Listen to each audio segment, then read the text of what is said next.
This is a job that was done in Thousand Oaks, California. It had multiple structural cracks, including one that we actually had in a 90-degree radius. Again, we make 90-degree radius staples, 45-degree radius staples, and the flats. But now we're actually making two different size flats. We have our templates marked out. We're not doing a wide cut in this situation because this pool is getting replastered. You could see where he has a tape mark to mark his depth as far as drill holes are concerned, which is a good practice in order to do so.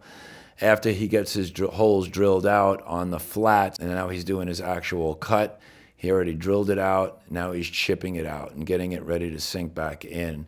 Remember, this pool is getting fully plastered, so this is all going to be buried, but you still do need a recess in order to keep these things nice and waterproof. Here's the actual setup. Remember, he didn't go with a wide cut because this thing is getting replastered. So now he's setting in his corner staple. He's getting ready to torque down what he needs to torque as far as the flats are concerned. But before doing so, he got those holes nice and cleaned out. He has those epoxy set in so he could set his pins. Again, no need to go extra heavy on the epoxy that way, but as long as you do your torquing before that epoxy sets up, it's not a problem at all.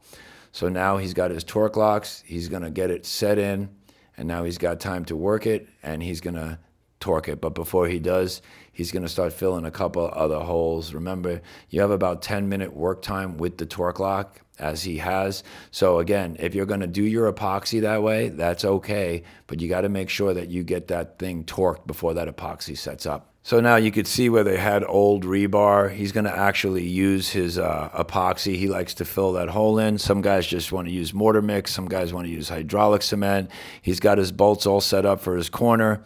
Again, if he wants to fill it in with that epoxy, that's fine. Remember, this thing is getting replastered over again, and basically it's not going to waste anything except for a little excessive epoxy if you do not want to waste it.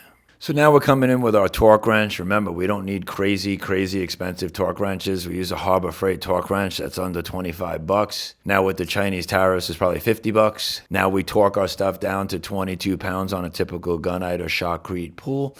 And now these things are ready to get buried, and we're ready to move on with the job. The contractor's using a spec mix to cover this up. He's wiping it down all nice and smooth so that the plastic crew doesn't come in and start yelling at him that he left a whole bunch of material or high spots or low spots. It's a good idea to give it a float, but then give it a good scratch to make it nice and rough so that the new plastic can adhere and you're good to go.